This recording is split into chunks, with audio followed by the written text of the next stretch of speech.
Welcome to Wonderland, the podcast where I go down the rabbit hole to research things you may be curious about. My name is Amii, and I'll be your guide on this trip to Wonderland. Hi guys, and thank you so much for joining me on this very special crossover podcast event. I am here with the host from another podcast that is part of Barrett Gruber Entertainment and Media and the GOT Podcast Network, my Papa Pod, if you will, the All About Nothing podcast. Joining me today are Trent Clark, Zach King, and Barrett Gruber. Hi. What's going on? You know who we are. It's our pleasure to be in Wonderland. This show is a little different today because it's part Welcome to Wonderland and part the All About Nothing. For them, this is more or less a live show, and they'll be posting on Monday, as usual, as an All About Nothing episode. For me, I'll go home and do some editing. And then the Welcome to Wonderland version will also be posted on Monday, May 15th, which, for those of you keeping up with me, is the 1-year anniversary of the first episode of Welcome to Wonderland. Hey.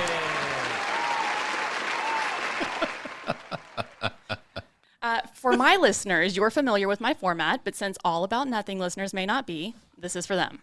Basically, what I do is I get a topic that I or my listeners are curious about, and I dig in. I let myself go down rabbit holes and potentially change directions a lot of times while I'm researching whatever the topic may be. I then ask people around me questions related to that topic. Zach and Barrett are regular participants. When I edit Welcome to Wonderland together, I splice in the answers from people I've interviewed with the research I've done. Typically, each of my episodes is only about 20 or 25 minutes, and this one we're going to be a little bit longer, since it is technically an All About Nothing episode also. And those guys are long-winded. I've done episodes on the history of podcast, happy hour, Halloween, and radio as some examples. All About Nothing is categorized as improv, comedy, politics, that kind of thing. Welcome to Wonderland would be classified as educational or informative and is suitable for all ages. All right, so to start out, I always have to wonder about something. I wonder. I wonder. I wonder. I wonder. I wonder. I wonder. I wonder. I wonder. All right, so for this episode, we tossed around a variety of topics from automobiles to baseball to the NFL, but we decided on a topic that is out of this world. Any thoughts on what that topic might be? Them aliens. That green stuff. So if I'm going to guess, am I not supposed to know or am I supposed to know? It's fine. Okay, UFOs. Yeah. So today we're going to be discussing UFOs and aliens. But before we can really get into that rabbit hole, we have to start at the top. What is a UFO? It is an unidentified flying object. Yeah, I agree. Same. Yeah, so they nailed it. This is an unidentified flying object, a term historically used to describe aircraft that aren't easily identifiable or explained.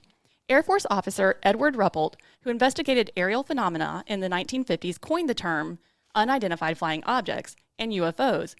But an interesting fact on this one, the U.S. government uses a different phrase these days to disassociate from science fiction. Any guesses on what term they use? Yeah, that's a UAP. UAP, yeah, unidentified aerial phenomenon. Perfect. They use the phrase unidentified aerial phenomena, or UAPs. So if we're going to talk about things that fly, first we're going to go higher and talk about what is flight. Oh.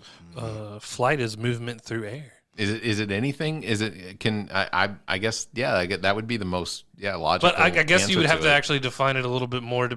If you're going to say flight sustained. Well, but Chickens can technically fly, but they can't fly long distances. My mother would love to have this argument because like a turkey chickens can't fly; they jump. Yeah, and then they. Which is the same with birds. But if they're flapping their wings, that's their definition of their flight. Then there's got to be a distance equivalent for all right, that's sustained. Okay, flight. I'm gonna give you a prime example. If somebody's a long jumper and he can't jump as long as other people, you're not gonna say he's not a long jumper. He just can't jump as far as other people. He's still a jumper. So he's a long jumper. He's jumping farther than you and me. Now, ostrich I've never seen fly, but a chicken, I've technically seen a chicken fly to get away. Chickens don't fly. They do. They flap their wings and they get up for a little bit and then they come down. If they don't migrate, they don't fly. Yeah, I could go with that. Nah, man. I mean, give us the correct answer of flight, please.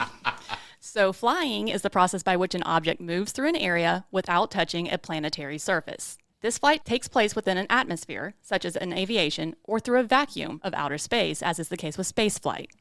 Flight is typically achieved in one of three primary ways: by generating aerodynamic lift associated with gliding or propulsive thrust, aerostatically using buoyancy, or by ballistic movement.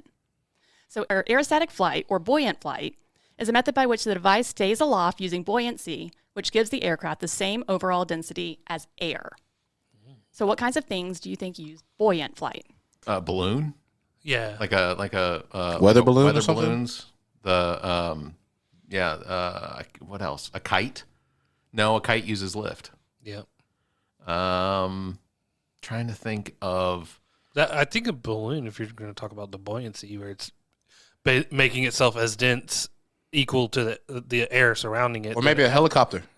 Yeah, because with a hot air balloon, the reason you're heating up the air is to make the air less dense, Than so the that air around it. than the air around it. So A helicopter actually technically doesn't fly. I mean, I guess to that definition it does. So but you're saying a chicken and a helicopter can't fly? Is what you're saying? helicopters beat the air but down. but a helicopter uses lift as well Yeah, because yeah. the rotator, the Balloons. yeah. Aerostats include balloons, both free balloons, such as hot air balloons, and moored balloons, which are tethered, such as the balloons in the Macy's Day Parade, as well as airships, like the Goodyear blimp. The blimps. So aerodynamic flight comes in many different forms, which can be powered or unpowered. I'm going to borrow directly from Wikipedia on this one because it's very concise. Some things that fly do not generate propulsive thrust through the air. For example, the flying squirrel. This is termed gliding. Some things can exploit rising air to climb as raptors when gliding and man-made sailplane gliders. This is termed soaring. However, most birds and all powered aircraft need a source of propulsion to climb. This is termed powered flight. So can you think of some examples that would be considered aerodynamic flight, either powered or unpowered? Chickens. No, man. She just basically Unpowered. the squirrel glides, so he's gliding using his Just like a chicken. The chicken jumps up and he's in the air flapping around. He can can't flap sustain- around for a little bit, A chicken cannot sustain at least flight. 3 seconds. They don't have to sustain flight to fly. All right, so other things that fly? Airplanes. Yeah. I mean, you have bottle rockets, Helicopters, helicopters, uh, jets, very small rocks. bullets. That's a very small rock. But yeah, very small rocks. Bullets technically do fly, I guess. No. Sure. Aerodynamic flight. There are countless examples in the animal world, from birds, including chickens, to insects to bats. In the mechanical world, there are airplanes and helicopters and spacecraft. So finally, that third type we were talking about, ballistic flight. While aerodynamic flight creates lift, ballistic flight includes little to no lift and moves primarily under the action of momentum, gravity, and in some cases, thrust. Can you think of some examples that would be considered ballistic flight? Yeah, the bottle rocket. The bottle rocket, yeah. Well, yeah. Bottle no, rocket. No, it's not moving under momentum. Yeah, It's given thrust until it's dead, and then it becomes ballistic, I would reckon. Because the Rockets. sparks come down first If and you're then doing it that, pushes it up, right? yeah. Yeah. Bullets, because it has one. As soon as it's shot, there's no more thrust for it. right. So that would be like cannonballs would have done the Yeah. same thing. Yeah. Catapults, that would have done that. Slingshots? Slingshots, for slingshot's sure. a good That one. was the other one, yeah. And you got very small rocks. See, see, That's what you were Baseballs, doing. baseballs, Comes back around. I see what you're doing, brother. baseballs, footballs. Technically, because footballs do fly, technically. Arrows, balls, fireworks, and bullets are all ballistic flight. Spacecraft is also considered ballistic flight, which almost gets us to where we're going on this trip to Wonderland. We've talked about what flight is and some of the things that fly, but all of these things are identifiable and explained, so none of these things are UFOs. When do you think the first reported UFO sighting was? Oh, year one. Nah, I think it was 1940. I don't see. No, dude. No, there's hieroglyphics Yeah. in Egypt. But she said reported. I mean, if there's a hieroglyph, I feel like that's reporting. Yeah, the That's, Bhagavad Gita is full of it. It's easily the The least. first newspaper is what you're trying Yeah, to say? it's the least movable newspaper. But guess We're not going to go down ancient alien territory, but you know the Mesopotamians and stuff like that, the Anunnaki, they're like there was something in the sky. I'm going with that. Y'all got it. Y'all still Even gotta the give Bible. Oh, a Give year. a year. All right. Give a year, man. Y'all got to give a year. 6122 BC. 10,000 BC. The first well-known UFO sighting was Oh, in well known. Oh, that was the caveat. Y'all didn't hear, y'all didn't hear the key Then word. it's 1942, Roswell, New Mexico. I said Well, 1940. that That means was- I will But win. That was crashed. Dude. Hold on, wait. Let her give her. The first well-known UFO sighting was in 1947 and is actually what gave rise to the term flying saucer to describe UFOs. Kenneth Arnold, a businessman in Mount Rainier, Washington, claimed to see a group of 9 high-speed objects while flying his small plane.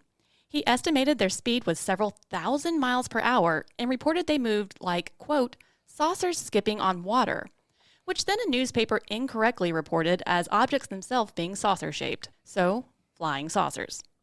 In reality, Arnold described the shape of the objects as crescent-shaped. Also in 1947, a rancher named W.W. MacBrazel came across a 200-yard-long wreckage near an Army airfield in Roswell, New Mexico. Yes. Roswell, New Mexico. I thought you were wanting a year. Local papers reported what Brazel found was the remains of a flying saucer. The U.S. military's official statement was that it was a weather balloon, but only after public information officer Walter Haut issued a press release in which he referred to the found object as a disc. Well, I know why he said that, and I know what the explanation for it being that is, but I'm not taking away from Amii's podcast. We can actually discuss it because here I only say, which meant that plenty of citizens were wary that the government was trying to hide something.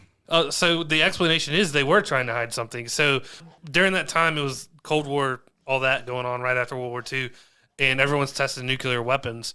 And what they would do is put a microphone on the weather balloon and put it up in the thin atmosphere, and you could detect nuclear detonation because it's such a thin atmosphere. You would detect the waves with a microphone on it. And when it crashed, they didn't want anybody, much less Russians, finding out that, oh, are they putting microphones up there to detect? What are they doing that for? They may have done that, but that's not what that was. The public continued to be wary, and the conspiracy grew in 1950 when dummies with skin made of latex and bones made of aluminum that reportedly looked like aliens fell from the sky, also in New Mexico. The military quickly retrieved these dummies and declared that they were dummy drops to test for new ways for pilots to survive falls. Oh. Fast forward 50 years later, and the government's official story regarding the Roswell wreckage is that it was part of Project Mogul, a top-secret atomic espionage project. But despite the government's consistent stance that they were not UFOs, they were at least keeping tabs on these sightings. Officially called Project Sign, the U.S. Air Force began investigating reports of UFOs in 1948. Their primary concern was that with Cold War tension mounting, that these sightings were likely sophisticated Soviet aircraft. But some researchers suggested they could be from other worlds, the so-called extraterrestrial hypothesis, ETH. Project Sign was replaced by Project Grudge in 1949, and in 1952, Project Grudge was replaced by Project Blue Book, the longest-lived official inquiries into UFOs.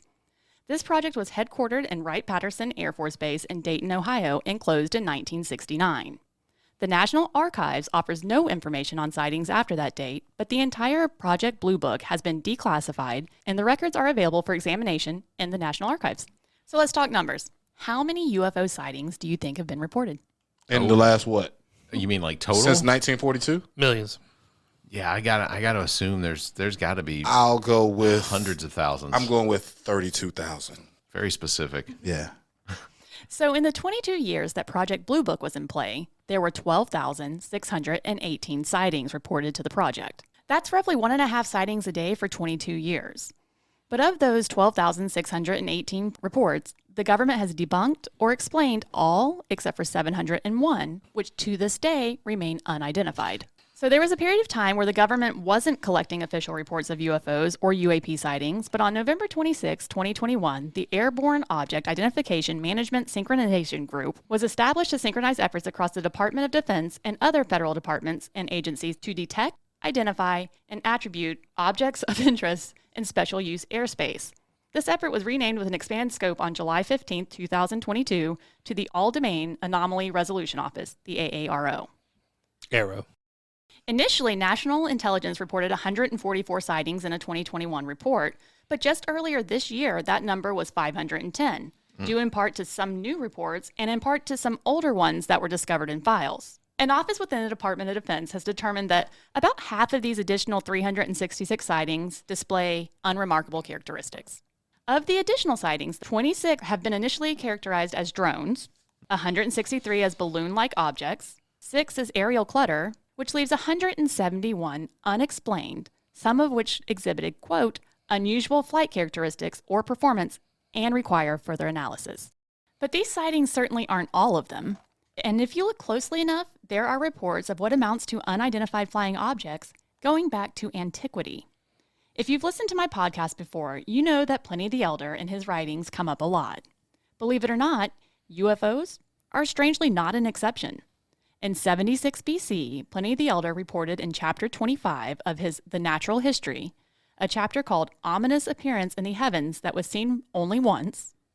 We have an account of a spark falling from a star and increasing as it approached the earth until it became the size of the moon, shining as through a cloud. It afterwards returned into the heavens and was converted into a lampus. This occurred in the consulship of Count Octavius and Sirius Bonius. It was seen by Silanus, the proconsul, and his attendants. It would be difficult to reconcile this phenomenon with any kind of acknowledged atmospherical phenomenon. Even before the advent of UFOs or UAPs, sightings of otherworldly or unexplainable objects in the sky have been reported. So I'm going to be honest, a lot of this went sideways and I went into a lot of rabbit holes. There's a map of different sightings and pictures of tons of them. As far as actual estimated count of worldwide UFO sightings, other than the U.S. numbers I just spoke about, I couldn't find anything definitive. I know the British had a Italy has a program. ton. Yeah, Italy. Russia's got tons. Got tons. Yeah. At this point, we can talk a little more about some of the UFO sightings if you want to, because we're getting ready to shift into something else. Sure. Is that what you want to do? I'm trying to think of. I mean, as far as like alien or UFO crashes, I'm not certain that I know of a whole lot of them, except for like Roswell is one. And That's I know, how they want it to be, Barry. They They keep don't the want you to crashes know. down. Okay. So there's that Pavlov's Pass or something like that, where in Russia they found these hikers eventually where all their tongues and eyes were cut out of their heads. Whoa. Yeah. This Yeah. math makes a lot of sense. Oh, okay. Why is that? Because not one in South Carolina. Exactly. Well, these are crashes, correct? These are reported. Yeah, No, no these alien. are sightings. So Oh, these are just you can sightings. actually hover over them and it'll tell you more. You can click on it, it'll tell you. And this is, I was like, no, I can't go into every UFO sighting that Right. ever Oh happened. no, we will just pick the states we like. Well, I See, saw my there's- first UFO at Myrtle Beach, and I was like, okay, that's a thing. What did you see? So like it was Gabrielle and her parents and her family were staying in this hotel room, and I was just out on the balcony, and I literally look up and see like the bottom of it was just dark, almost like a shadow going through the air really high, but around it was a dim light, and as it moved through, it was just hovering, but you could see it go through the cloud, come out of the cloud, and I'm talking like it wasn't so high up, but it wasn't a balloon or anything, because then it just went dark and gone. It was like, I think it was on like dim mode or something, because there's nothing. I've seen Starlink, and at first I was like, holy crap, aliens. And then I was like, hold on, that looks like Starlink. So like, I couldn't explain what this was at all. Yeah, I have never actually. I can't claim to have ever actually seen one. Yeah, that's the only time I've seen one. It's so funny that it's a sighting at Area 51. Well, yeah. Because you sit on S4. Can't nobody get in there? Who's seen that? Yeah, but no. So people will sit Yeah. like on like adjacent to it with cameras and whatnot, and they say they see things. They see things fly over all the time. That's how Bob Lazar got caught. Because Oh, he was taking his buddies out there. He's like, I'm telling you, there's alien craft. And then eventually they got really loosey-goosey. He even brought an RV one time. let's see, Fargo, North Dakota. So I can tell a story from a friend of mine who worked for the Air Force for years. He was in the Air Force from like 58 to 69 or 70. So he worked a radar station in North Dakota. And there were multiple radar stations all across the from the Pacific Northwest all the way across to Maine, and they're all in communication with each other. And he told this story about one night they watched something come out of Canada into Minnesota, and basically it crossed the United States in about a minute and a half, and radar all the entire way across. They watched it. They scrambled jets to go after it. They couldn't keep up with it. Like they had jets that took off somewhere near the others between Montana and Idaho. They scrambled jets out of an air base in Montana that intercepted it as it flew past them. Like and the pilots were on the radio. The radio is the audio is probably Yeah. Anyway, but that he told that story, and he was working the radar in North Dakota, in Fargo, North Dakota, and that was. Could you imagine being woken up out of your sleep as a soldier and being like, "Hey, something's flying over us, go get it," and you like, as soon as you get into your thing, you're in the air, that thing just like. But when they talked about it, and when they did briefing, when they had to do their briefing report afterwards, like it was labeled as something Russian. It had to have been something Russian. This had to be either some sort of supersonic jet or a supersonic missile. You can see on there, they've got some things that are just abductions. You've got some things where it's Air Force jet chases UFO and then it vanishes. That's down in near the north of Michigan. What did they say in Florida? What happened in Florida? I need to. You want to see what happened in Florida? So that's the Everglades. Everglades. So it says the sinister saucer. Scoutmaster Sonny somebody or another was driving some Boy Scouts near West Palm Beach when ... So was driving some Boy Scouts near West Palm Beach when they saw a bright light flash over the Palmetto Grove.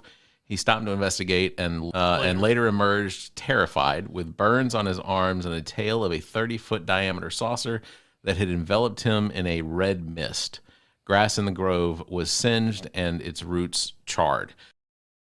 All right, so I don't think we can talk about UFOs without talking about who might be flying them. So are you ready to talk about aliens? Yeah. Yes. Well, you're going to have to wait. We're taking a brief break. All right, we'll take a break. Do aliens exist? That's a really interesting question, and one that we have been trying to understand and explore and figure out for a really long time. We have not yet discovered life on any other planet. We haven't seen any scientifically supported evidence for extraterrestrial life. But if we think about life on this planet, beyond the big things, the elephants, the whales, redwoods, and focus on the tiny things, nearly everywhere on Earth that we've looked, we found microbial life. And our definition of habitable continues to expand. Off the Earth, we've only begun to look. NASA has sent 5 rovers and 4 landers to the surface of Mars. In addition to that, our orbiters have been outfitted with some amazing cameras to take pictures of the whole surface of the planet. And we've only explored a tiny fraction of Mars. And that's only one of the promising bodies to look for life in our solar system. There are icy moons in the outer solar system, like Enceladus and Europa, that look like they may have subsurface oceans that could be habitable. And then that's just what's in our solar system. The more exoplanets we find around other stars, the more we learn about how many different environments could exist for life. So we can't yet say for sure whether or not aliens exist. But to quote Carl Sagan, the universe is a pretty big place. If it's just us, it seems like an awful waste of space. So we will keep looking. And we're back and ready to talk about aliens. Again, we're going to start broad and then go down some rabbit holes. So broadly, what is an alien? Not from here. Not terrestrial. So alien is not of Earth when you were talking about what we're talking about. Yeah, does alien Unknown. Does alien actually like stand for anything? That's Because I what know I ET asked is too. extraterrestrial. Like but- FBI. Alien just means strange to your norm. Oh, okay. All right. Yeah. So that makes when we sense. go to Mars, we're the aliens. So who coined the phrase alien? Couldn't tell you. Okay. But if we're going dictionary definition, an alien is either A, a person who is not of a particular group or place, B, a foreign-born resident who has not been naturalized and is still a subject or citizen of a foreign country, or C, coming from another world, extraterrestrial. This is the one we're going for. Break down our root words: extra, not of Earth, terrestrial Earth. That's right. So based on what is likely not firsthand experience, I'm going to guess, how would you describe an alien? Appearance, features, mannerisms, etc. Well, you got the triangle shaped head with the big eyes and the lack of most as far as like a mouth or facial features. And then you got the tentacles. So yeah, I mean, aliens, like you can go with Men in Black definitions where they show like a myriad of different ones, but you have your grays. I like that word you use. Yeah, the grays. That's who I was describing. That's your the big, grays. big black eyes, little nostrils, and mouth. Like a lot of people think those are humans from the future, whatever. But aliens can be just a stranger you meet that can be an alien. There's nothing that says it has to be humanoid or anything like that. Like who knows what they really look. It's just strange, but I think their interaction would be more strange than their appearance at times. I definitely think tentacles when I think aliens. So it's pretty evident that we think of a lot of different things when we think of aliens. Some people think of xenomorphs from the Aliens movies. Some people talk about little green men. Some people describe gray humanoids with enlarged heads and huge eyes. Some people say they look just like us. But since we're going down rabbit holes, let's talk a little more about where some of the specific descriptions come from. And I feel like it's a common alien stereotype, if you will, little green men. So any thoughts on where that description comes from? That's like Martians, right? Mizzleplex or whatever. Who's the one from Looney Mars Tunes? Attacks. Are you talking about the Looney Tunes or? Flintstones? They had like Oh, that's right. Yeah. yeah. He was a fast talking New Yorker. I cannot remember his name. I never think of aliens as little green men. Yeah, I don't know. But Marvin the Martian. Yeah, Marvin the Martian was one. So Mars Attacks.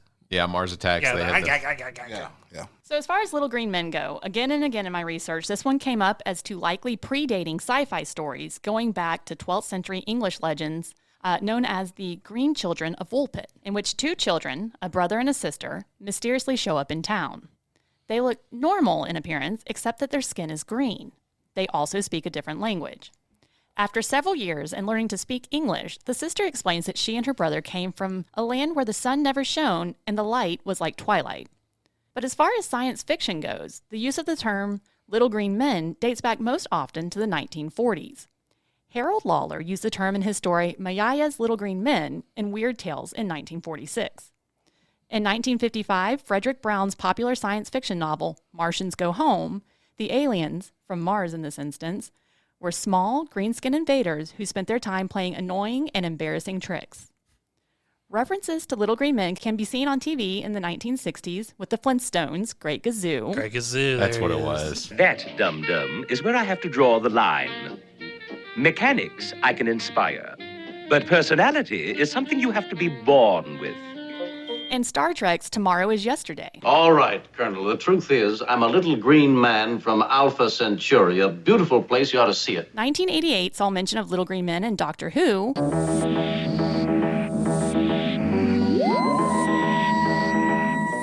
And more recently, Toy Story also brought us little green men with their depiction of The aliens. Claw.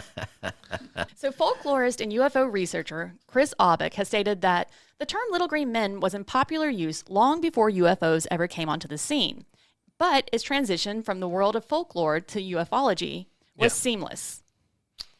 The earliest example that Aubick was able to find of a green alien was in a short story published in the Atlanta Constitution in 1899 called Green Boy from Hera. The author describes the boy as being funny-looking, with skin that was as green as a maple leaf in midsummer, wearing a silken cloak the color of old gold. When the story's protagonist asks where he's from, the boy tells her he's from Hera. And when she asks where Hera is, the boy points to the sky. The protagonist assumes that Hera is a star. And while Little Green Men is a popular depiction of aliens in literature and entertainment, it's typically the gray aliens, also referred to as Zeta Reticulans, who are the frequent subjects of close encounters and alien abduction claims. So what do you know about gray aliens? I know where Zeta Reticuli comes from, and we'll get there. But the gray aliens, they're the ones that people think, in general, they are humanoid, and their heads are so big is because they don't have to do anything else. It's all telepathic. It is all, they have big eyes to see what they need to see, but they don't need to eat like that we eat. They don't need to smell like we smell. They don't need to do any of that, like they're futuristic human. But when it comes down to it, it's that they think they're futuristic human beings just because we've evolved to a point, and they're kind of just back here to study us, and that's why they would abduct us. Time traveling back in time traveling back in time from the future to study humans In the past. So, like, you don't have to, if you're able to come from Zeta Reticuli, the star system, to here, you are going close to the speed of light, beyond the speed of light when it comes to like warp and stuff. Time is nothing to you at that point. Sure. So the gray aliens are typically described as being human-like with smallish bodies. They're described as having gray, smooth skin, enlarged, hairless heads, and large black eyes. This image was popularized in 1961 in New Hampshire after the Barney and Betty Hill abduction claim. Betty Hill is also indirectly responsible for the Zeta Reticulans name. Zeta Reticuli is a binary star system in the southern constellation of Reticulum. It's located approximately 39.3 light years from Earth. Under hypnosis after her abduction claim, Betty drew a map that she claimed she was shown that displayed the aliens' home system and nearby stars.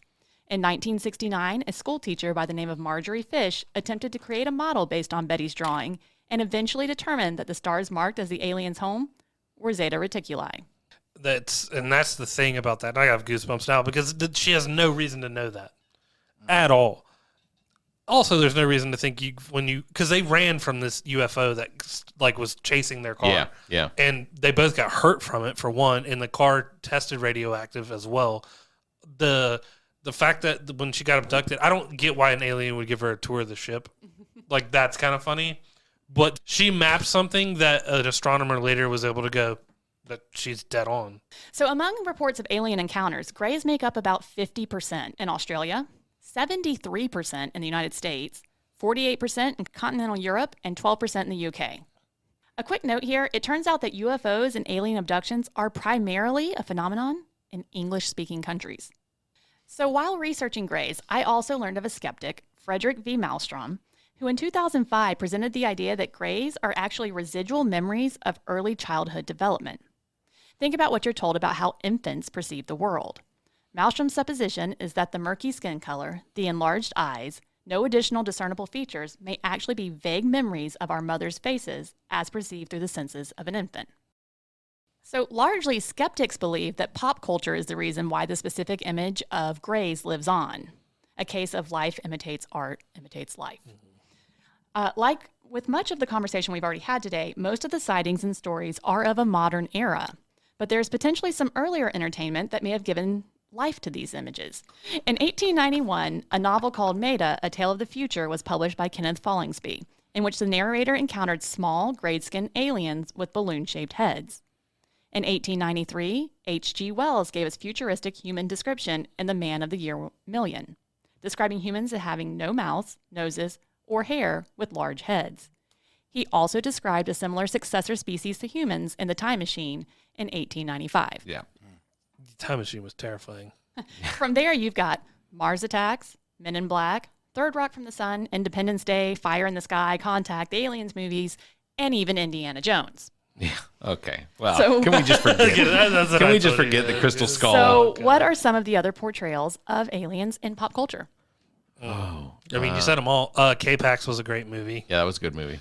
What's Contact. the Contact John was good. Travolta movie? Oh, are you talking about the one where? Talking about Phenomenon? Phenomenon, yeah. Yeah, but he wasn't an alien; he had a brain tumor. That was part of it. Oh, That yeah. the tumor was put into. Yeah, because he saw a the UFO, light, and yeah. The box was inexplicably an alien movie. yeah. Was it really? Spoiler. I didn't get that out of that. Signs? We kind of touched Yeah, on Signs signs was- being one. There's tons. Paul. Yeah, Paul was fantastic. X-Files.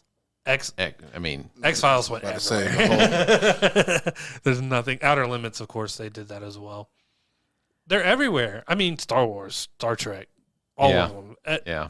Aliens are so much more interesting than us. Like that is the theme of it. Sci-Fi Channel, basically. Yeah, History like, so Channel. you could Most probably- of the History Channel. Okay, so now we're going to move to alien abduction. But I'm going to preface this section with the fact that as far as I can tell, there is little to no physical evidence of alien abduction seemingly out there. But regardless of that, we're diving down this hole. So what is alien abduction? taking a against your will. That's a close encounter of the fourth kind. Let's see. So first kind is you spot something in the sky that leaves no evidence. Second is a UFO leaves some physical trace, burns on the That's ground. what- that's the one yeah, we that's were what it was. missing. And then you make contact with a UFO. You see some alien pilot aboard. And then fourth is the abduction. Yeah. Okay. So this is pretty straightforward. Alien abduction refers to the phenomenon of people reporting being kidnapped and subjected to physical and or psychological experimentation by an alien. Most scientists and mental health professionals attribute these claims from abductees to factors such as suggestibility, false memories, deception, straight up lies, psychopathology, brain chemistry, or most often, sleep paralysis, which often comes with auditory and visual hallucinations while also experiencing the inability to move. So despite this, millions of people, usually American, claim that they've been abducted. There are support groups throughout the United States where people come together to share their own abduction stories.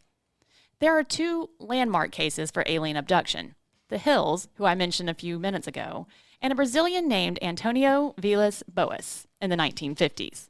Basically, Boas was a young farmer. He was in his 20s, and he was working his fields at night in October of 57 because it was just too hot during the day. He claims he saw a red star in the sky that approached where he was, increasing in size until he recognized it as a roughly circular or egg-shaped aerial craft with a red light and a rotating cupola on top. The craft descended to the field, extending 3 legs as it did.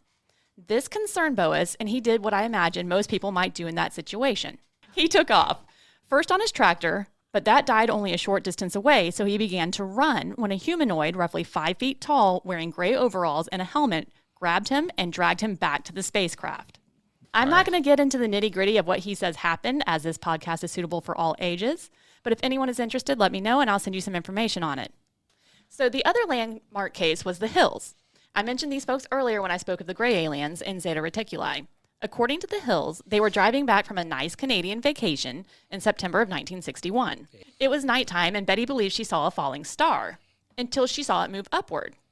The glowing object in the night sky moved erratically and grew bigger and brighter. So Betty asked Barney to pull over so she could look at it through binoculars and also to walk their dog. Eventually, the object in the sky drew so near that Barney went to get a better look with the binoculars in one hand and his pistol in the other. He claims to have seen 8 to 11 humanoid figures who were looking out the window of the spacecraft. He claims that one of the humanoids communicated with him telepathically to stay where you are and keep looking. What do you think? The couple eventually arrived home around dawn, but insisted that things were amiss. Their watches stopped and would never tell time again. The strap from the binoculars was torn, though neither recalls it tearing. The toes of his dress shoes were scraped. Her dress was torn and had a pinkish powder on it. The powder blew away when she hung the dress out on the clothesline, but 5 laboratories have conducted chemical and forensic analysis on the dress in the years since the reported abduction without remark. And did you see anything different with that? No, but it was in the car too. And apparently the psychologist. The pink dust? Yeah, it was on the car too. And there was radioactive material, like the car itself, the paint was no good after that. And I believe they got burned, like it was hot, because they drove away from it for a long time. But they had every encounter. Saw it. There's traces. The third one was seeing them. They saw the craft, had traces of having the craft in their vicinity. And they interacted. They saw them, then they interacted. But a lot of scientists and psychologists, so even when she went under hypnosis, it was shortly after pop culture videos have come out. She was on TV shows too. And so they really, a lot of this is attributed to her being false memories. Like, correct.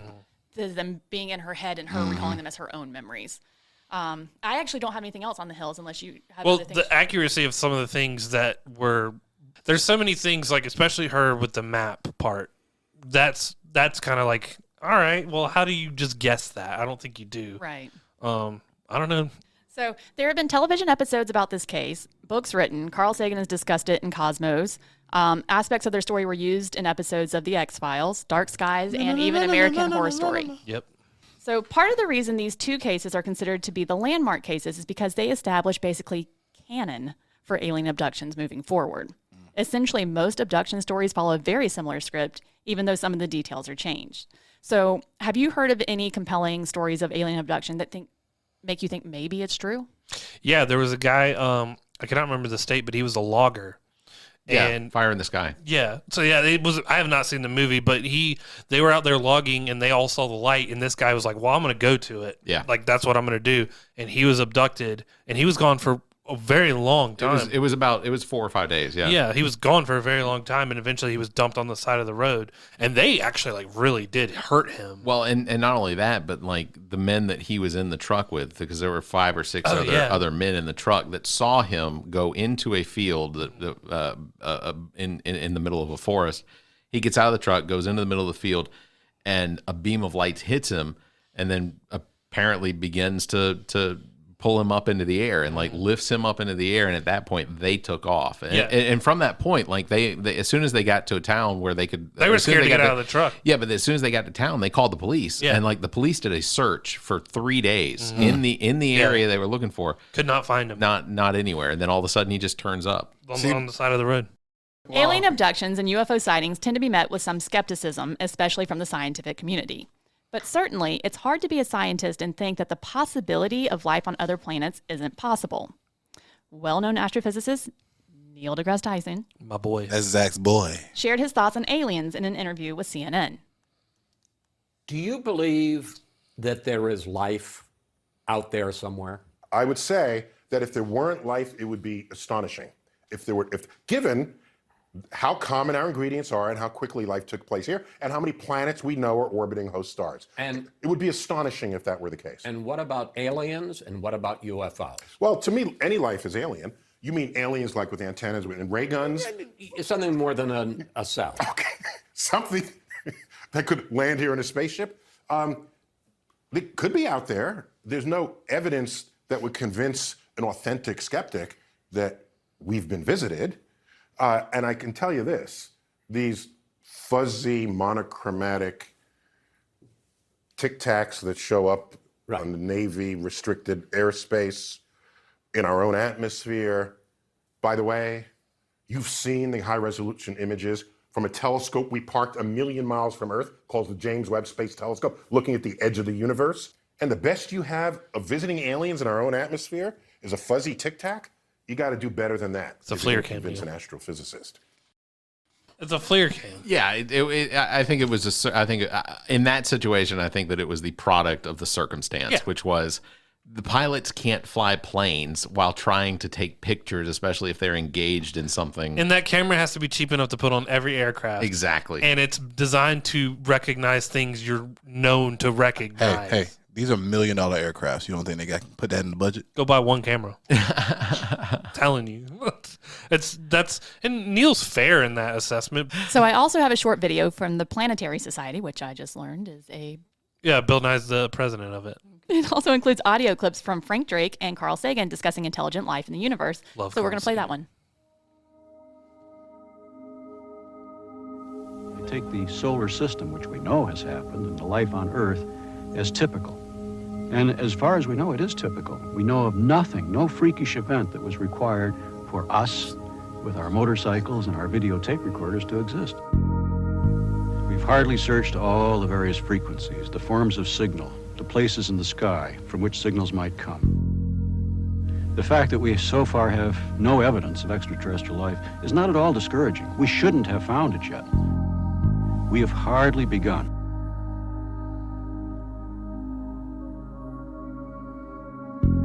There is some chance that in the next few decades we will get a signal from some spectacularly distant, spectacularly exotic civilization, and everything on Earth will, as a consequence, change.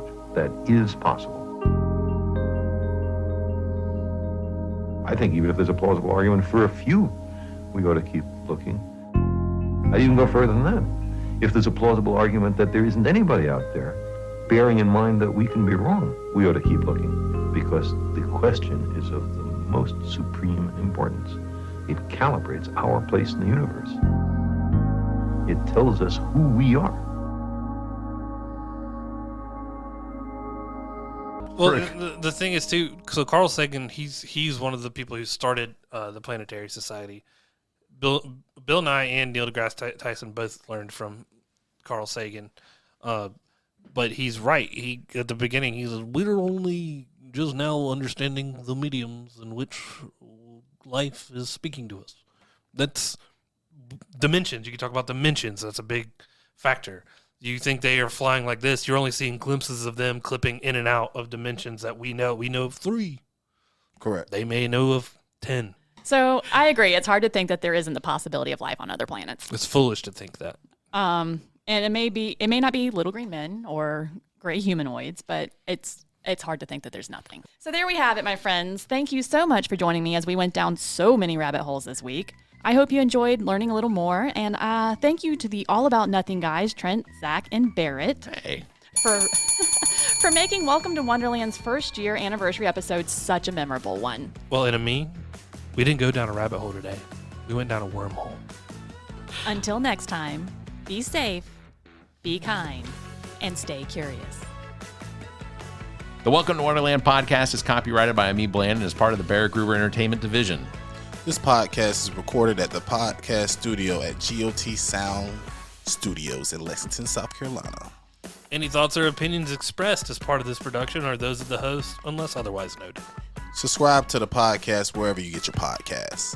Please follow, like, and share this podcast. Find Welcome to Wonderland on Facebook at Welcome to Wonderland, the podcast, and on Twitter, Wonderland_pod. To submit corrections, additional information, or requests for episodes, please email the host at welcome to Wonderland, the pod at gmail.com.